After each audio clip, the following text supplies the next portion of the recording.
Vem Diversa tá de volta e chegou a hora da nossa resenha esportiva, que é comandada por ele, o nosso craque Gabriel Luterbach. Gabriel, bom dia. E antes de mais nada, quero dar parabéns pelo seu lookinho. Hoje você tá elegante, hein? Roberto, é o Frio de Juiz de Fora que faz isso com a gente. Bom dia, Roberto. Bom dia também pra Bárbara. Bom dia, Gabriel. Bom dia ao pessoal de casa.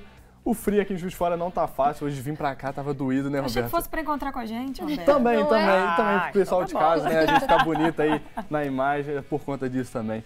Mas vamos ao que interessa, vamos falar sobre o jogo do Atlético Mineiro contra o Ceará ontem. Pelo Campeonato Brasileiro, o jogo ficou 0 a 0. Foi um jogo que o Ceará teve mais posse de bola, mas não conseguiu concretizar em gols.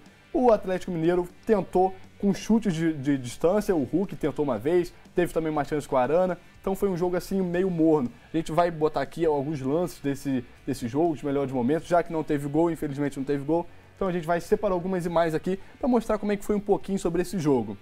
É o quarto jogo sem vencer do Atlético Mineiro, que colocou uma pressãozinha maior no turco, né? E a gente entra no debate aqui daqui a pouquinho, a gente vai deixar isso mais pro final. É hora de demitir o turco? Não é? A pressão tá grande. Tem que lembrar que domingo, né? Exatamente, 4 jogos sem vencer, já aumenta a pressão. A gente tem que lembrar, levar em consideração que domingo tem Atlético Mineiro contra Flamengo e na quarta-feira tem o primeiro jogo da Copa do Brasil, Atlético Mineiro contra Flamengo novamente. Ainda mais vindo dessa sequência de um resultado desfavorável. Exatamente. E também esse jogo marcou a estreia do Marquinhos Santos, que é o novo treinador do Ceará, já que o Dorival saiu para poder assumir o Flamengo, que depois a gente vai falar sobre a primeira vitória do Dorival comandando o Flamengo, né? Então a gente tem alguns destaques nesse jogo aí. O Mendonça também, o atacante do Ceará, ele saiu lesionado, então também complicou um pouquinho mais o jogo do Ceará, porque o Ceará joga muito no contra-ataque, na velocidade do Mendonça. Então quando ele saiu, desconfigurou um pouquinho. O Marquinhos Santos também não teve muito tempo para treinar, né? É importante falar isso, já que o Dorival saiu, demorou um pouquinho para poder escolher quem seria o técnico, exatamente, não foi rápido. O Flamengo demitiu o Paulo Souza e já tinha o Dorival ali como stand-by.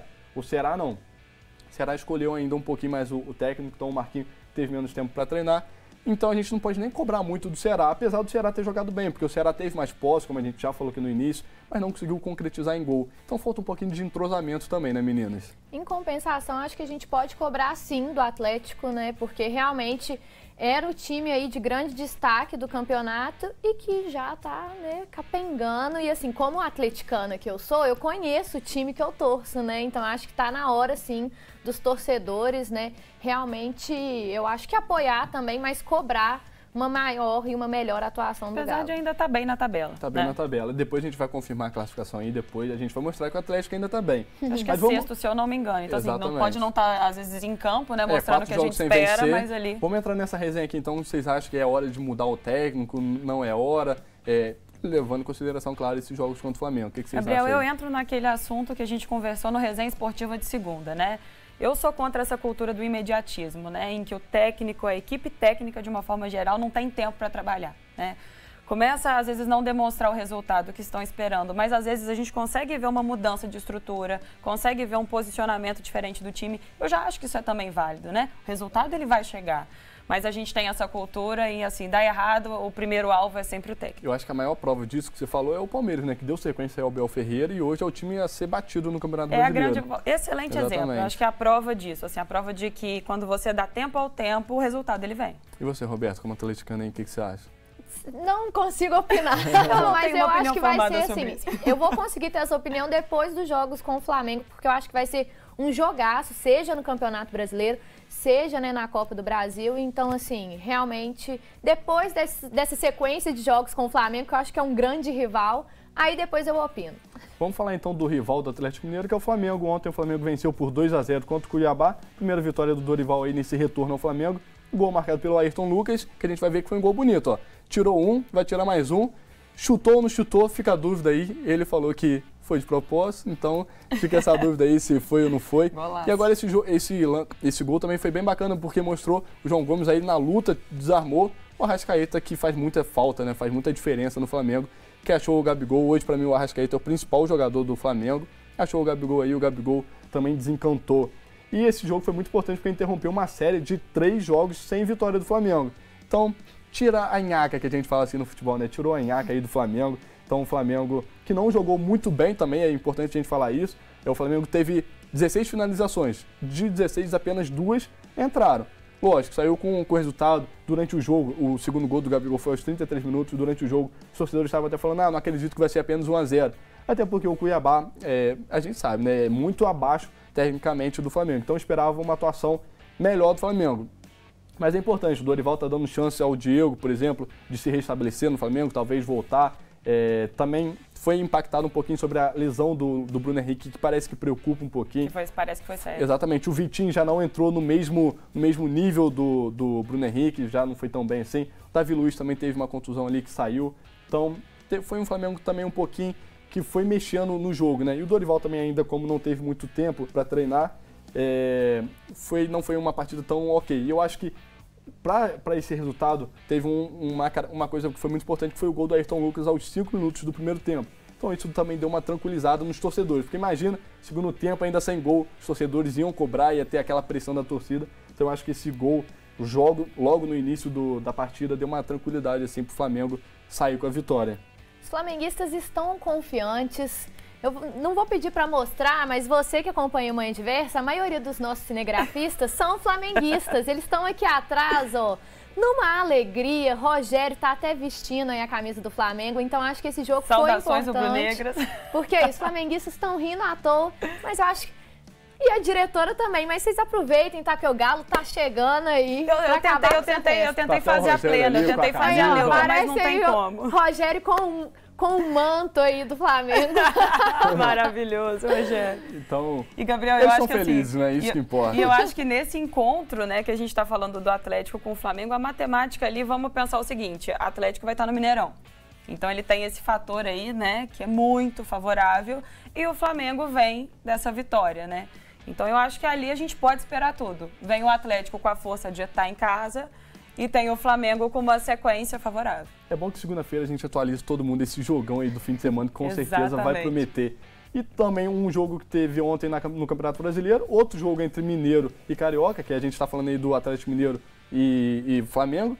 Mineiro e Carioca, América Mineiro e Fluminense, ontem teve jogo também. Foi um jogo aí um pouco diferente, porque o América Mineiro teve um jogador expulso logo no início da partida, que com certeza atrapalhou o planejamento do América Mineiro. Então foi mais um Fluminense no ataque. A gente está vendo aí o Everaldo também, que cavou um pênalti aí, que o juiz não deu, ainda deu amarelo pro Everaldo, porque não foi nada, né? Ele tentou ali, não foi nada, o Caio Paulista tirou o pé. A gente está vendo aí que o Fluminense não martelou muito, mas tentou, teve algumas chances. O Diniz até, uma coisa um pouco preocupante nessa entrevista coletiva após o jogo, que o Diniz falou que ele não treinou o Fluminense jogando com um a mais. Então, tem que treinar, né? Tem que ter, sabendo que há possibilidade de ter um jogador a menos. Não, isso chega a ser irônico, né? Exatamente. Assim. Essa entrevista coletiva no final do jogo preocupou um pouquinho. Acho que a gente tem que estar sempre preparado para o que pode vir da partida, né? E um outro ponto que eu acho também, Gabriel, considerando o nosso futebol de uma forma geral, que é mais difícil é a estabilidade, né? A gente não consegue ver sequências assim e estabilidades. Você às vezes vê um time clássico, né? Um grande time jogando bem pra caramba, e aí no outro jogo não consegue às vezes mostrar metade do que jogou no... E às vezes Exatamente. De um tempo pro outro também. De um primeiro tempo pro segundo tempo, o perfil de time muda completamente. Eu acho que aqui nos bastidores, antes da gente entrar no ar, a Roberta me perguntou por que o Mancini deu uma aula. Vou explicar agora, Roberto, e o pessoal de casa também. Porque na partida anterior, o Fluminense teve, contra o Atlético Goianiense, o Fluminense teve esse jogador expulso logo no primeiro tempo. O Diniz, com um jogador a menos, ele continuou propondo o jogo, ao invés de retrair, abaixar as linhas para poder sair um contra-ataque. Foi isso que o Mancini fez. Com um jogador a menos, o América Mineiro jogou os jogadores para trás, abaixou a linha e tentou sair rápido dos contra-ataques. A gente viu aí nos lances que o América Mineiro teve chances, inclusive, de sair com a vitória, mesmo com um jogador a menos. Inclusive, eu acho que se o América Mineiro tivesse saído com a vitória, seria justo, porque o Fluminense não produziu para isso. O Fluminense encontrou dificuldade para poder furar esse bloqueio. O Mancini colocou 2 linhas de 4, então o Fluminense teve muita dificuldade para achar esse melhor momento, né? Tanto que a gente vai ver aí nos lances que foi pau a pau o jogo. Teve chance tanto do América Mineiro, tanto do Fluminense. Apesar do resultado. Apesar do resultado. Então eu acho que o Mancini deu aula nisso, porque o Diniz deveria ter optado por essa estratégia no jogo contra o Atlético Goianiense. É o que o Mancini fez ontem. Então o América Mineiro retraiu as linhas e teve até chance para poder sair com a vitória. Então é isso que o Diniz deveria ter feito. Ele também se precipitou um pouco nas alterações, porque no segundo tempo ele já tirou um volante e colocou atacante. O Fluminense ficou com 5 atacantes e ficou com 2 meio campo então. O que adianta ter vários atacantes se ninguém vai ligar os atacantes? Então é uma outra crítica também. O Diniz botou muito atacante, mas esqueceu do meio campo. Então ficou um pouco, vamos jogar lá pra frente, vamos ver o que fica. Mas não, o Fluminense teve da expulsão até o fim do jogo 91 minutos com um jogador a mais. 91 minutos dá para poder fazer muita coisa, né? Dá para poder aproveitar. Exatamente, não precisava ter se precipitado tanto assim. Poderia ter jogado com a bola no pé. A outra crítica também que o Diniz, o Fluminense estava jogando muito com a bola no pé. Poderia ter saído mais rápido, ter cruzado mais as bolas. Não, ele tentou ainda de toque em toque até chegar lá no gol. Então, é engraçado porque assim, tem dia também que você pode trabalhar a bola certo, você pode fazer tudo certo e ainda assim o gol não sai. Então exatamente. Ainda tem que ter sorte. Ontem foi um pouquinho disso também. Vamos confirmar aqui também que hoje tem mais bola rolando, hoje tem Botafogo em campo, a gente vai confirmar aqui o jogo do Botafogo na quinta-feira.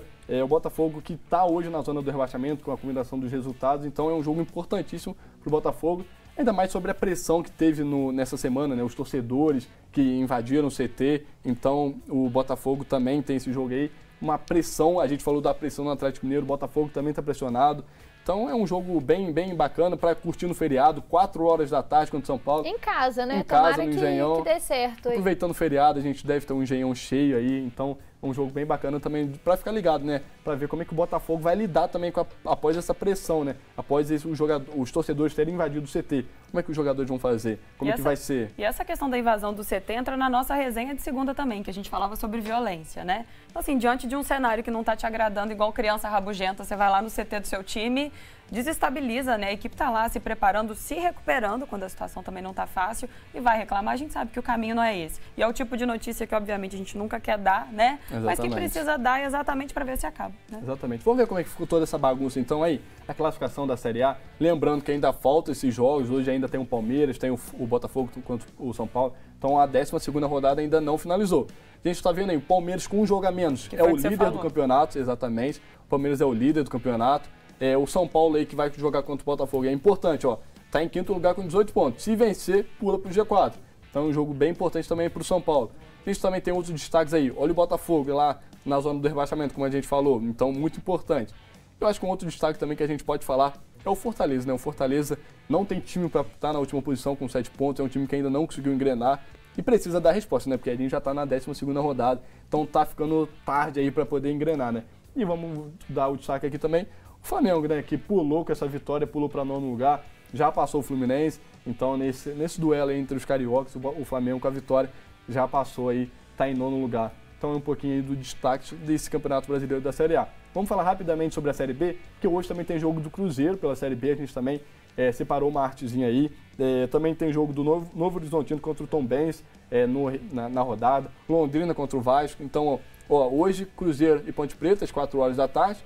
Tombense de Tombos aqui nosso pertinho da gente no sábado às 4 horas. Também é o mesmo horário, sábado às 4 horas, é o jogo do Londrina contra o Vasco.